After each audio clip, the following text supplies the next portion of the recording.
Então, estamos continuando aqui a nossa série de Levítico. Deixa eu compartilhar a minha tela.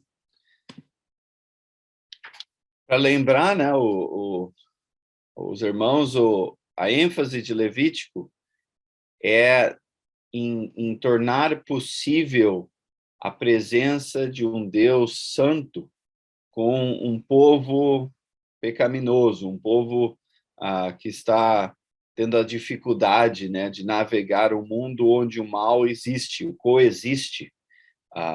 Então, em Êxodo, no final de Êxodo, lembrando aqui a todos, no final de Êxodo, depois de Deus ter dado, vindo dos céus ao Monte Sinai, e aí Deus dá, pelo menos, boa parte da lei de Moisés, através de Moisés, os 10 mandamentos, depois, gradativamente, outros blocos de leis, totalizando, eventualmente, 613, e aí também ele dá instrução para construir o tabernáculo, para que Deus, então, de forma simbólica e também de forma prática, vem do seu mundo dos céus ao Monte Sinai e aí ao tabernáculo, sendo então, prometendo então ir junto ao povo na sua jornada rumo à Terra Prometida.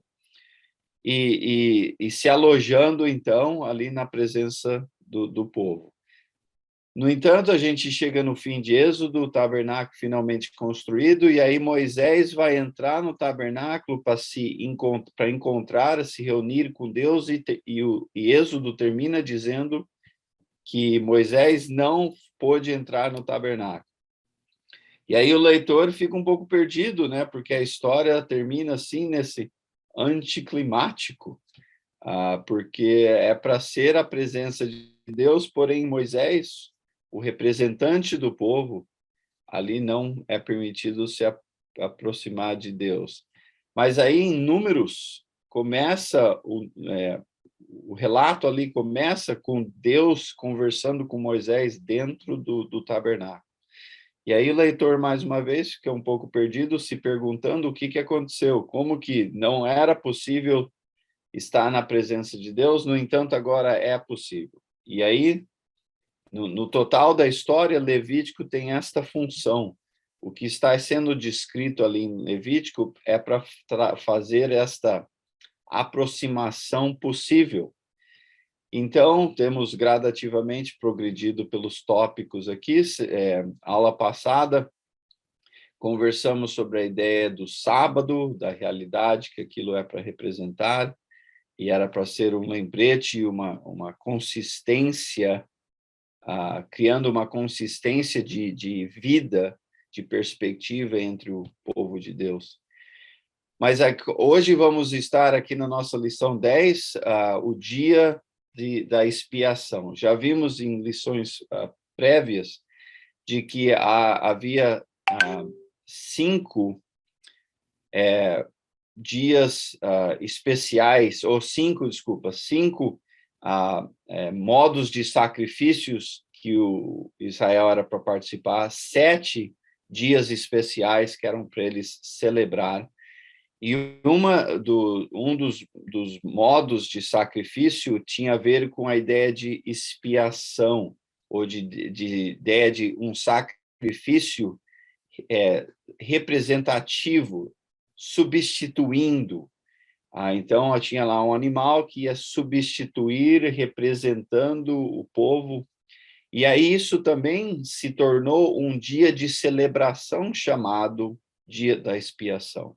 E já vimos isso em resumo, mas queria enfatizar isso em mais detalhes hoje, pela importância desse dia. Então, vamos lembrar aqui um pouco, um resumo. Esse primeiro ponto aqui é um pouco de resumo, criando mais uma vez, ou lembrando mais uma vez a importância desse dia da expiação. Então, as práticas do mundo antigo. Vimos já que era a prática comum naquele mundo antigo oferecer sacrifício aos deuses. Esses sacrifícios variavam em tipo e propósito. alguns até incluindo a oferta de crianças aos deuses. E esses deuses da antiguidade eram poderosos, imprevisíveis, e então precisavam ser apaziguados na esperança de que eles estavam tendo um bom dia, e ao oferecer, inclusive, crianças, o povo podia, então, ser abençoado ou não punido pelos deuses.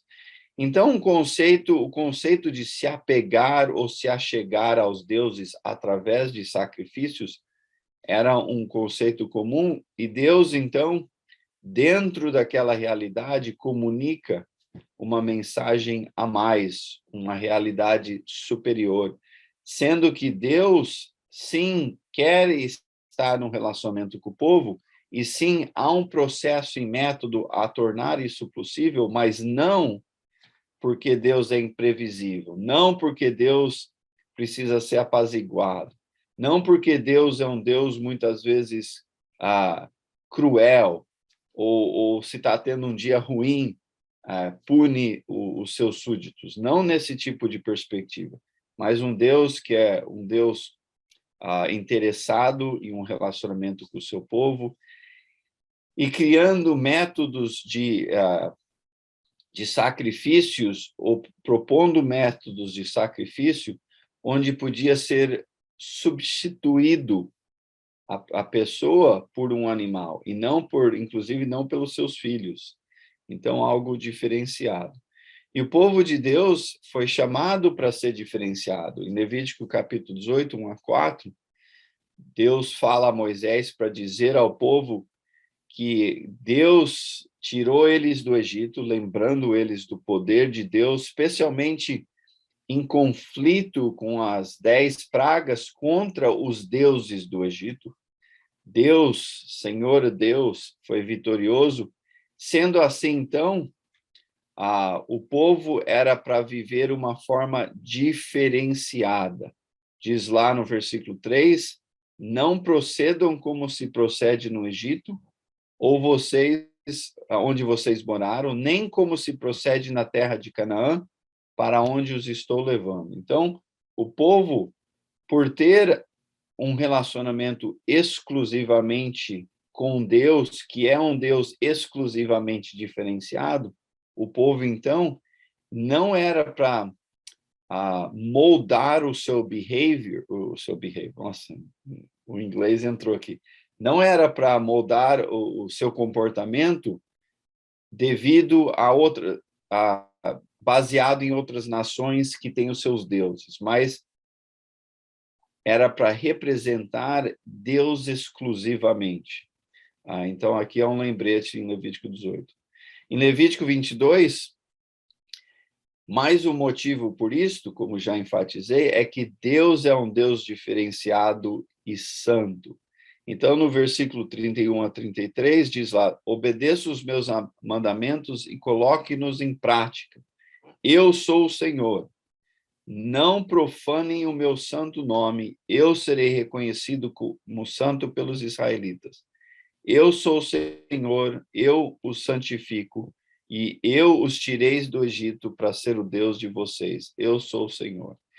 Então, aqui, Deus está lembrando eles de que Deus, entre um mundo de deuses, reais ou imaginário, Deus é exclusivamente diferenciado, sendo, então, assim, um lembrete de que o povo que vai clamar ter um relacionamento com esse Deus carrega, então, em si a responsabilidade de representar o nome de Deus no seu comportamento, através dos seus relacionamentos entre si e com outras nações.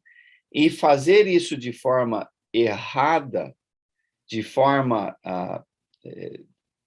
que não se encaixa com quem Deus então profanar o nome de Deus.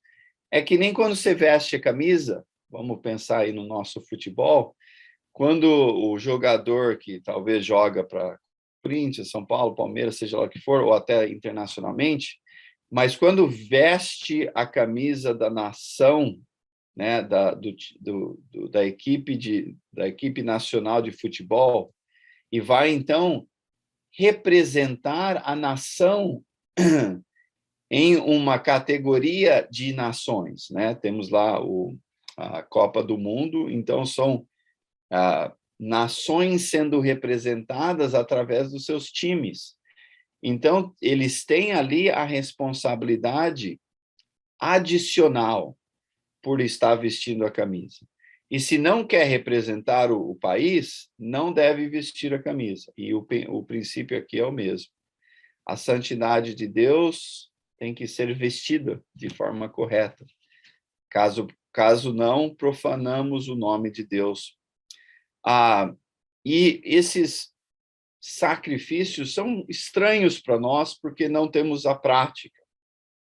E vivemos num mundo onde não se é comum esta prática, pelo menos aqui do nosso lado ocidental, mas era algo extremamente comum na época, e Deus, as práticas, as maneiras da qual Deus estava pedindo a eles esses sacrifícios, era uma expressão de graça, porque Deus queria se relacionar com o povo. Não era sobre apaziguar Deus para que o povo não fosse punido.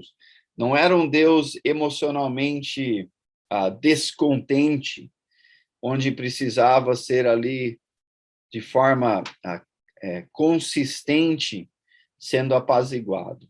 Mas era um Deus que estava querendo se relacionar, era um Deus que estava criando oportunidades para o povo conectar com ele. Então, uma maneira, uma expressão de graça. E que nem eu já mencionei, eram 5 sacrifícios em específicos.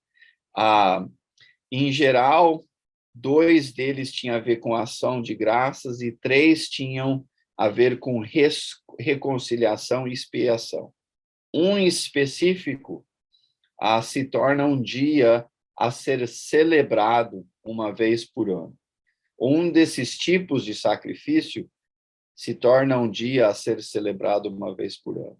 Então, entra aqui o conceito do dia da expiação. Um de 7 celebrações anuais. E a prática dessa celebração era, então, fazer uma expiação. Não é uma palavra super comum, creio, no nosso dia a dia, mas a ideia de expiação é restituir de forma representativa, de forma através de uma substituição. A palavra em hebraico, kiper, é a palavra que representa o conceito e literalmente quer dizer cobrir. Por exemplo, o exemplo que eu mencionei quando a gente estava resumindo estas práticas, eu acho que é um exemplo que ilustra bem. Se o Fábio fosse me levar para comer churrasco, né? Sim, churrascaria, aquelas boas, né? Lá no Rio tem várias excelentes. Então, a gente ia lá ou chegava lá, o Fábio escolheu um muito bom, a gente vai, senta, come, tem uma ótima refeição. No final dali vem a conta e Fábio esqueceu a carteira na casa dele. Esqueceu a carteira na casa dele. Então, temos um problema, né? Há uma dívida que não tem como se debater a dívida. É uma dívida real, é uma dívida correta. Usamos ali, né, dos serviços do restaurante e a dívida existe. E agora, como que vamos pagar? Eu, na minha graça, mesmo que eu fui convidado, né? Mesmo que eu fui convidado, na minha graça ali, eu vou kiper em relação à dívida do Fábio. Em outras palavras, eu vou cobrir a dívida do Fábio. Então, eu, que não esqueci a minha carteira, vou pagar ali pela dívida. Então, através de uma substituição, o Fábio deve, mas eu vou pagar em nome dele. E é através, não tem que sacrificar o filho de ninguém, né? Filhos de ninguém tem que morrer, é através de um método de substituição.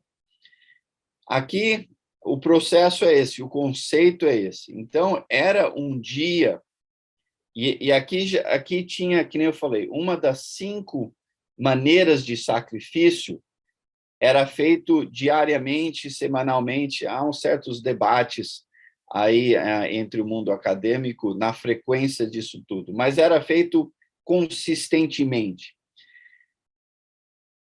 Um dia por ano era uma celebração onde também se fazia sacrifícios de expiação. Então, era para ser este dia um dia de humildade e arrependimento, não necessariamente individual, mas coletivamente como um povo. Os sacrifícios individuais eram feitos pelo decorrer do ano, mas esse dia era para ser um dia celebrando a graça de Deus em criar maneiras de expiação, em maneiras de restituição, maneiras onde ninguém tinha que perder a sua vida, onde era substituído pelo sacrifício de animais. Então, era para ser um dia nacional, de arrependimento nacional, de humildade nacional.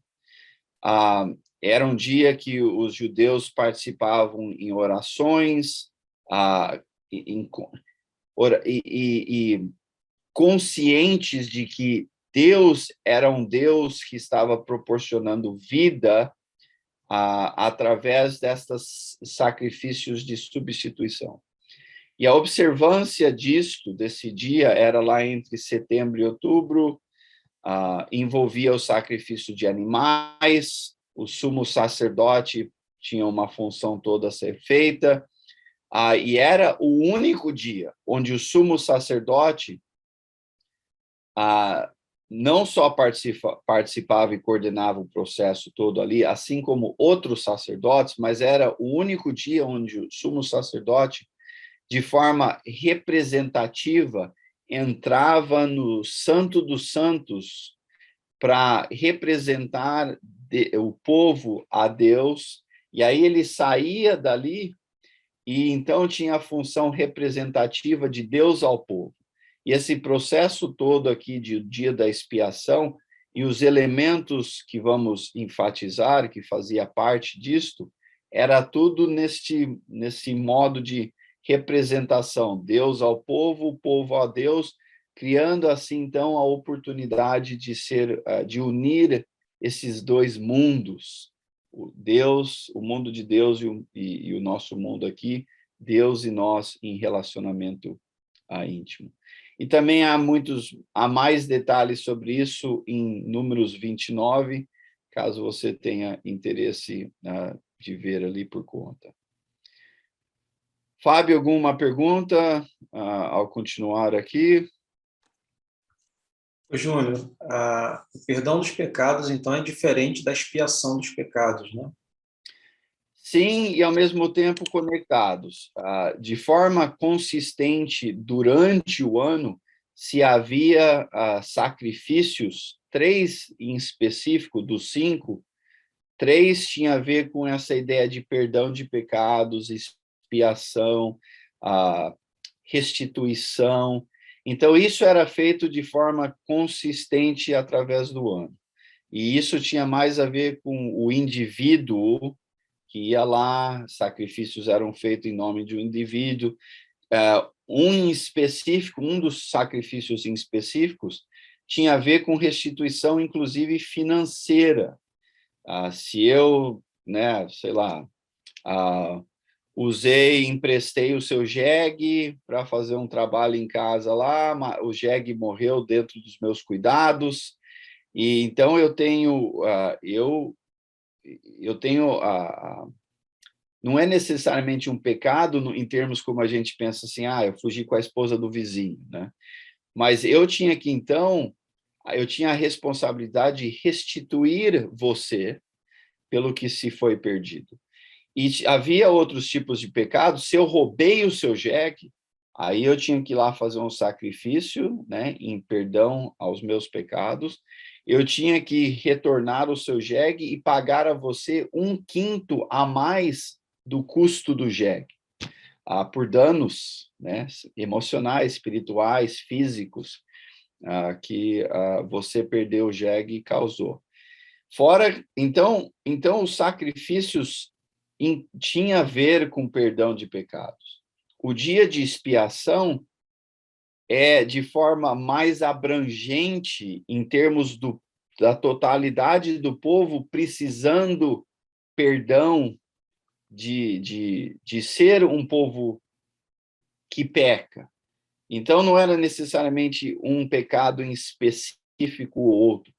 E a expiação, se era a maneira pela qual o perdão de pecados coletivos era feito. E era o sumo sacerdote. Então, coletivamente, os nossos pecados são perdoados através do processo de expiação, então um representante nosso pode se apegar e se achegar simbolicamente no local mais íntimo a Deus, que era o Santo dos Santos, representando o fato de que Deus quer estar em relacionamento com nós coletivamente. Faz sentido?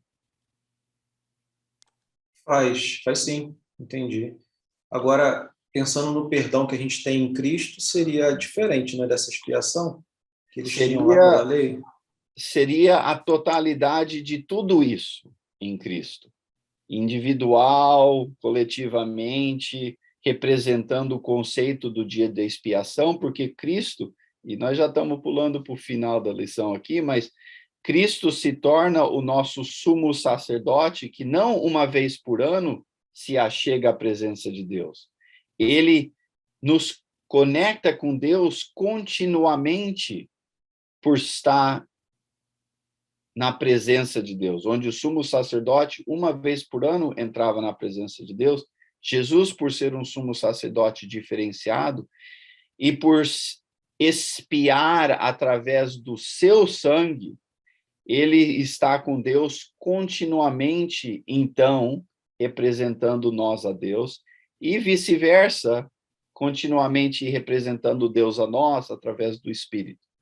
Então, sim, individualmente pecado e coletivamente representando o dia de expiação, tudo se encontra em Jesus. Então, a expiação pelo sacerdote e pelo povo.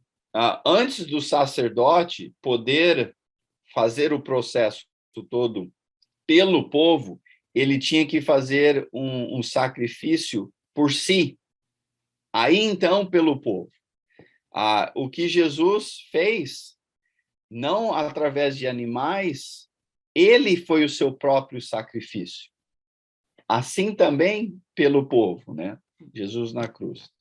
Mas aqui o sumo sacerdote tinha que fazer um sacrifício por si, para então poder fazer um sacrifício pelo povo, para então poder estar na presença de Deus. Então, era algo muito mais elaborado por ter porque era tudo pessoas, né? Ser humano, onde Jesus se diferencia. Então, Levítico 9, versículos 5 a 7. Levaram, então, tudo que Moisés tinha determinado para a frente da tenda do encontro, é uma outra expressão para o tabernáculo, a tenda do encontro, onde a gente encontra com Deus, né? E a comunidade inteira se aproximou e ficou em pé perante o Senhor. Disse-lhe Moisés, então, foi isso que o Senhor ordenou que façam para que a glória do Senhor apareçam a vocês.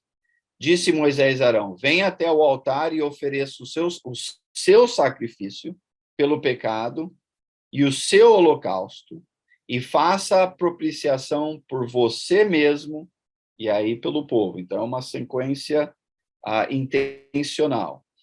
Ofereça o sacrifício pelo povo e faça propiciação por ele, conforme o Senhor ordenou. Então, a ideia, visualmente, o Moisés, Arão, que era o sumo sacerdote, se aproximam da tenda do encontro a Deus, o povo está todo ali ao redor, então Arão vai fazer um processo por si, aí pelo povo, E aí continua a ideia do dia do dia da expiação, propiciação.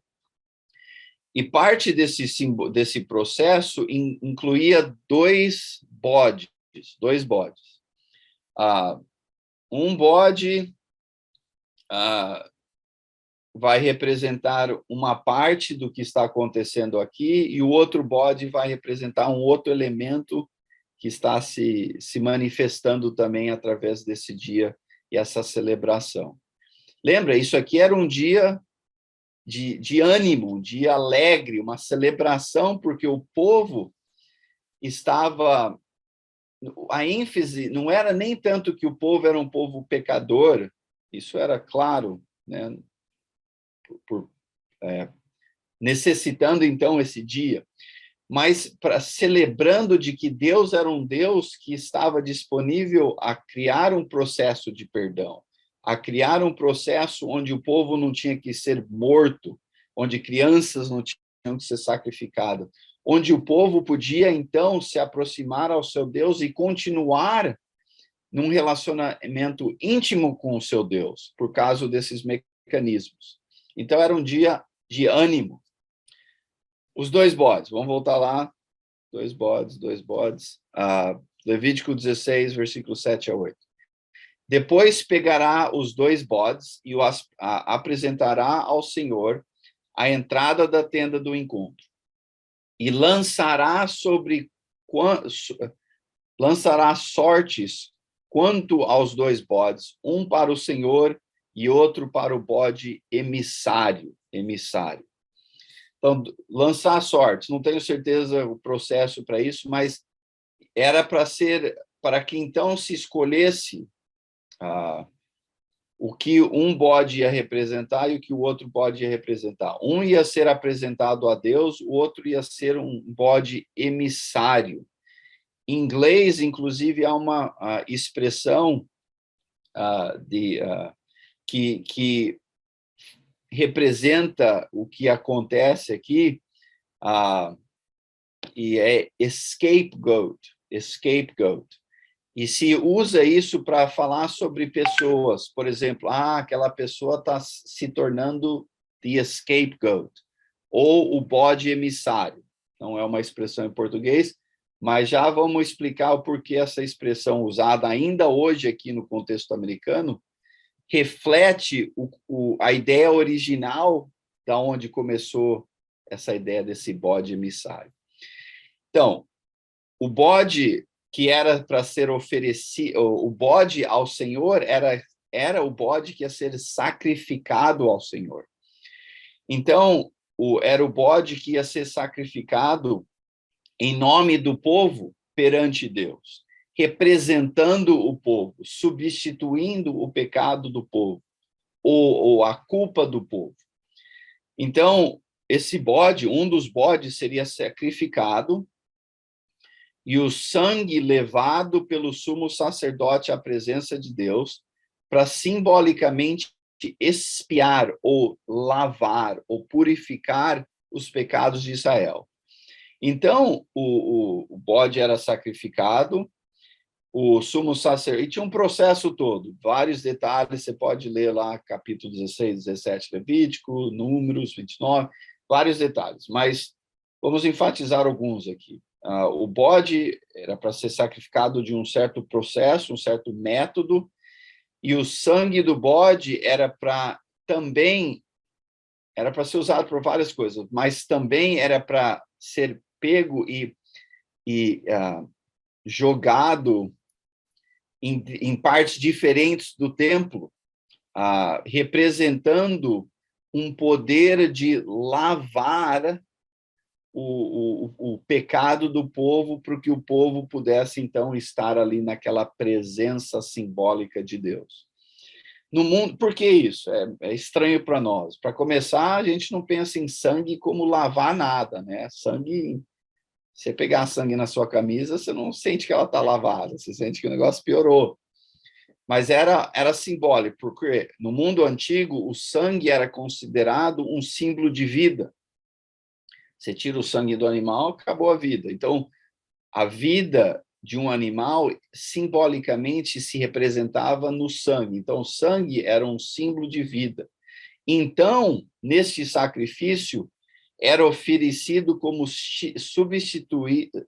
substituto o bode, perdendo a sua vida, recebendo a punição em nome dos pecados do povo. E ao usar aquele sangue que substituiu em jogar em lugares específicos, era dando vida ao povo pelo sacrifício do bode.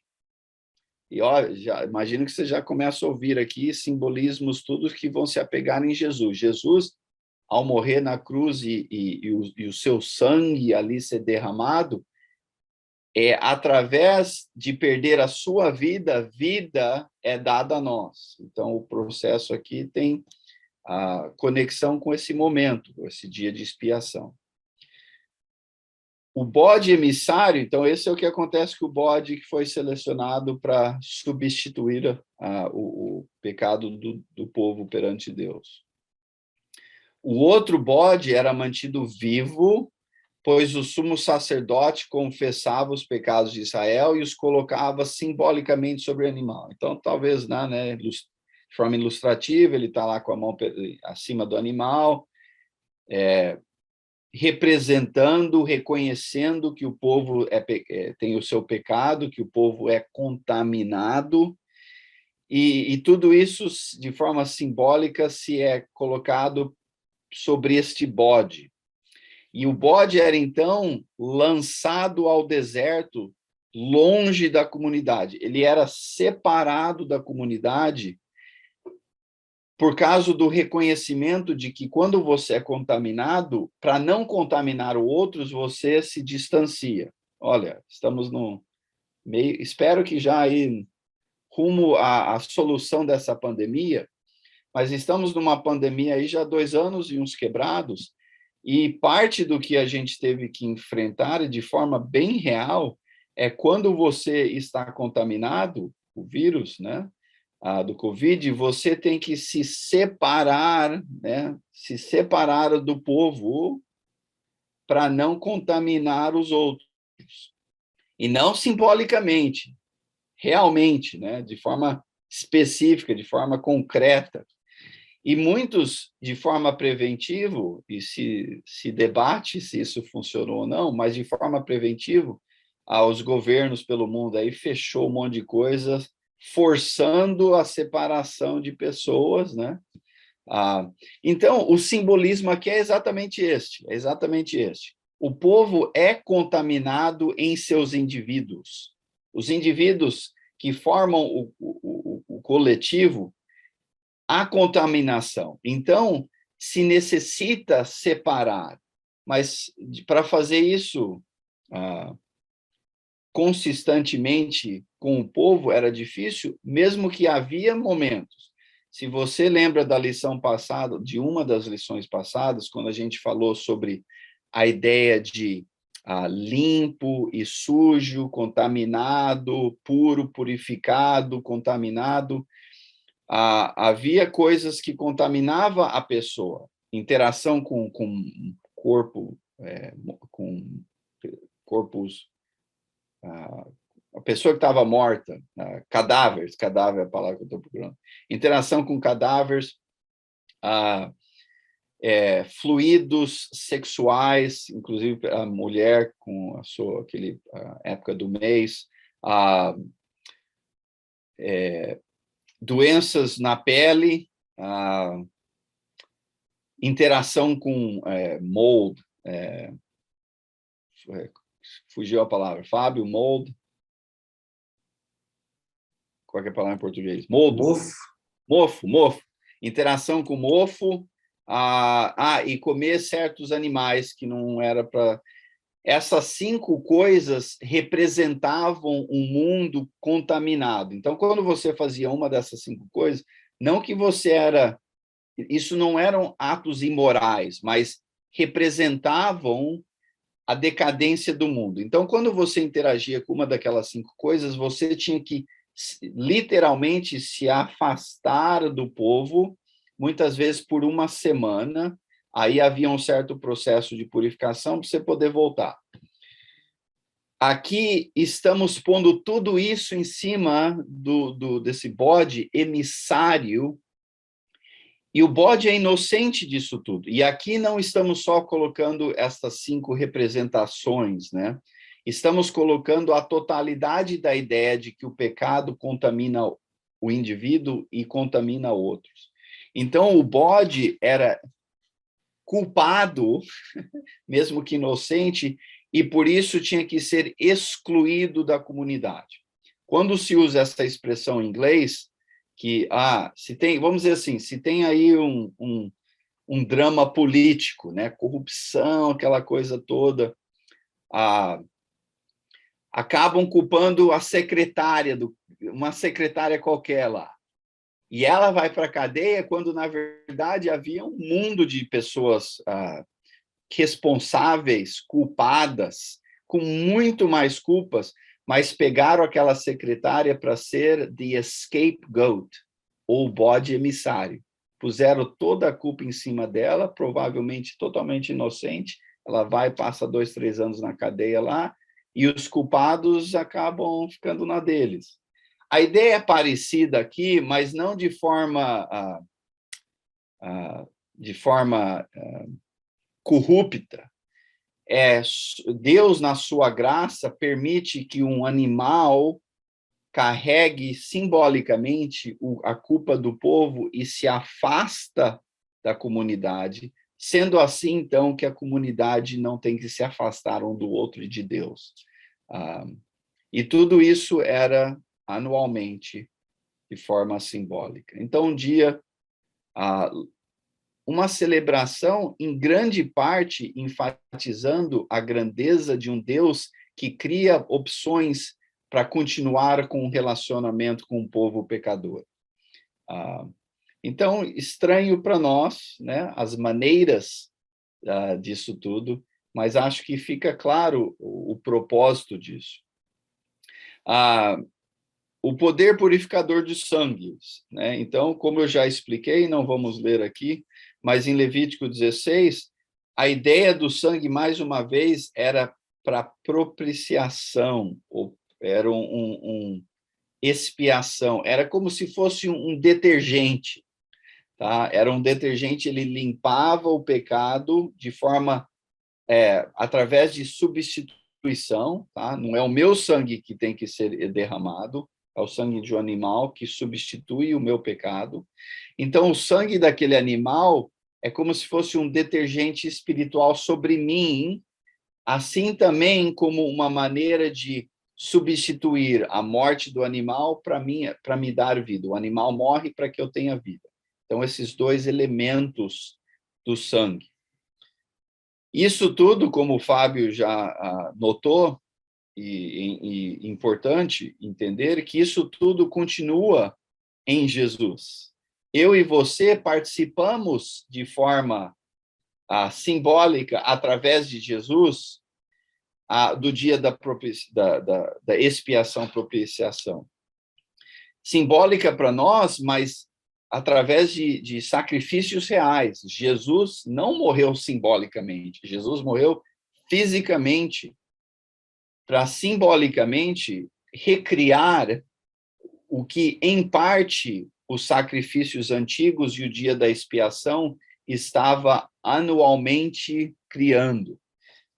E em Jesus se faz, em totalidade, tudo aquilo se alcança. Então, o limite do sistema de sacrifício, o sistema sacrificial, era, em parte, um dos limites era que era uma purificação temporária e necessariamente repetida anualmente, ou muitas vezes diariamente, semanalmente, e o dia da expiação anualmente. E era algo feito, repete, mas então era um sistema limitado nesses termos. O autor de Hebreus reconhece isso em capítulo 10, versículo 1 a 4, quando diz a lei traz apenas uma sombra dos benefícios que hão de vir, e não a sua realidade. E aí ele continua a explicar, e isso é um trecho que já lemos em várias lições, mas é um trecho importante, a explicar de que se o processo da lei, dos sacrifícios, da expiação, dos bodes, se era um processo que solucionava o problema em total, se fazia uma vez e pronto. Mas é algo que teve que ficar sendo repetido, repetido e repetido, e mesmo assim o povo continuou, historicamente, criando uma bagunça e continuamente se afastando de Deus, seguindo outros deuses, ídolos, e assim por diante, e um monte de outros problemas. Então, eram uma sombra de benefícios que teriam que eventualmente ser feitos de forma mais completa. E deixa eu ler aqui, versículo 3, contudo, esses sacrifícios são uma recordação anual dos pecados, pois é impossível que o sangue de touros e bodes tire pecado, e a implicação aqui de que tiram pecados de forma permanente. Fábio, ajuda aí. Permanentemente. Desculpa, o inglês aqui de vez em quando atrapalha. Então, se vem em Jesus a solução, claro, a Jesus. O sumo sacerdote no dia da expiação só podia cobrir o pecado do povo anualmente e só depois de cobrir o seu pecado. Jesus, no entanto, faz isso através do seu sangue, do seu sacrifício. E se encontra, então, continuamente e eternamente na presença de Deus, onde o sumo sacerdote uma vez por ano só. E sendo assim, então, nós também, em Cristo, temos um acesso contínuo a Deus. E Deus continuamente em nós, através do Espírito Santo. Então, o sacrifício da propiciação em Cristo continua. Romanos 3:25. Deus o ofereceu, Cristo, como sacrifício para propiciação mediante a fé, pelo seu sangue, demonstrando a sua justiça. É o sangue de Jesus, não de bodes. E então, em Jesus, de forma substituta, eu e você estamos, os nossos pecados perdoados, nós temos contínua vida espiritual, e nós somos purificados através desse detergente de sangue de Cristo, né, para usar a ilustração. Perdão dos pecados, em Efésios 1, 7-8, nele temos a redenção, Jesus. Nele temos a redenção por meio do seu sangue, o perdão dos pecados, de acordo com as riquezas da graça de Deus, a qual ele derramou sobre nós com toda a sabedoria e entendimento. Em 1 Pedro, capítulo 1, 18-19, somos redimidos pelo sangue, o mesmo conceito, 3 maneiras distintas de falar a mesma coisa. Pois vocês sabem que não foi por meio de coisas perecíveis, como prata ou ouro, que vocês foram redimidos da sua maneira vazia de viver, transmitida por seus antepassados, mas pelo precioso sangue de Cristo, como um cordeiro sem mancha e sem defeito. A ideia aqui daquele bode emissário. E o poder do sangue de Jesus continua, claro, ainda hoje é um ato simbólico com efeitos bem reais de contínua purificação de nós. É como se nós estivéssemos sendo um detergente sem parar, né? Estamos continuamente sendo lavados pelo sangue de Cristo. Em Tito, capítulo 2, versículo 14, diz que Jesus Cristo, ele se entregou por nós a fim de nos remir de toda maldade e purificar para si mesmo um povo particularmente seu, dedicado à prática das boas obras. Então, a presença de Deus em nós não é só para filosoficamente nos purificar, é para criar um povo de forma bem real e prática, onde vivemos uma vida diferenciada entre os nossos relacionamentos e os nossos comportamentos. E o sangue de Cristo faz isto possível. Em Hebreus 9:14, quanto mais o sangue de Cristo, que pelo Espírito eterno se ofereceu de forma imaculada a Deus, purificará a nossa consciência de atos que levam à morte, para que sirvamos ao Deus vivo. Somos continuamente purificados, a nossa consciência, inclusive, porque o problema com o ser humano não é só os atos pecadores, é o pecado que também acontece aqui, né, no nosso coração. E Deus, em Cristo, purifica isto também. E, de forma resumida, né, somos purificados pelo nosso pecado, em 1 João, capítulo 1, 5-7. Esta é a mensagem que dele ouvimos e transmitido a vocês. Deus é luz, nele não há treva alguma. Se afirmamos que temos comunhão com ele, mas andamos nas trevas, mentimos e não praticamos a verdade. Se, porém, andarmos na luz, como ele está na luz, temos comunhão um com o outro, e o sangue de Jesus, seu Filho, nos purifica de todo o pecado. Lembra lá na leitura que fizemos no começo da lição, para a gente não usar o nome de Deus de forma errada, não representar de forma errada o nome de Deus? Aqui a ideia é de que em Cristo temos que continuar com isso. Se eu tenho em mim o nome cristão, né, que as pessoas associam com seguidor de Cristo, eu tenho que viver uma vida que representa isso. Se eu vou vestir a camisa cristão, eu tenho que jogar nesse time de forma representativa do que o time simboliza, do que Cristo tem a ver, o que tem a ver com ser cristão. É a mesma coisa, se você vai vestir a camisa, Corinthians e o Palmeiras vão jogar, né? Duas equipes que não se dão muito bem, e você veste a camisa do Corinthians, só que toda vez que você pega a bola, você joga em benefício ao time do Palmeiras, você está de forma totalmente incoerente com a camisa na qual você veste. E temos que ter essa consciência. A boa notícia é que em Cristo, mesmo nas nossas falhas, podemos ainda assim vestir o nome cristão. E tudo isso, dia da expiação, que se encontra a totalidade no que Cristo fez por nós. Fábio, alguma pergunta final aí? Ô, Júnior, só para ver se eu entendi direito, a gente pode pensar, então, que a expiação, ela adia a cobrança, mas a dívida ainda é mantida. Sim, muito bem.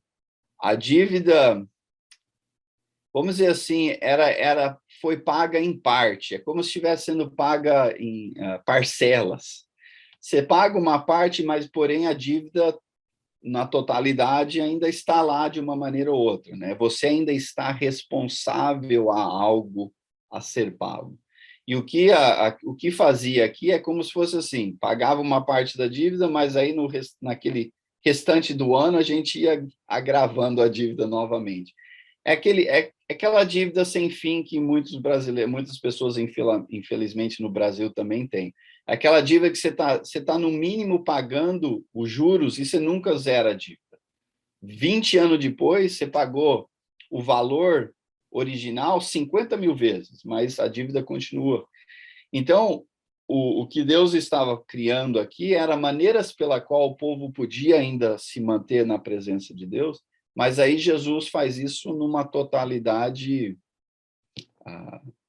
O propósito é o mesmo. O que o dia da expiação estava alcançando ou tentando alcançar é o mesmo do que Jesus alcança, mas o dia da expiação foi, em parte, temporário, ano a ano, Jesus em totalidade.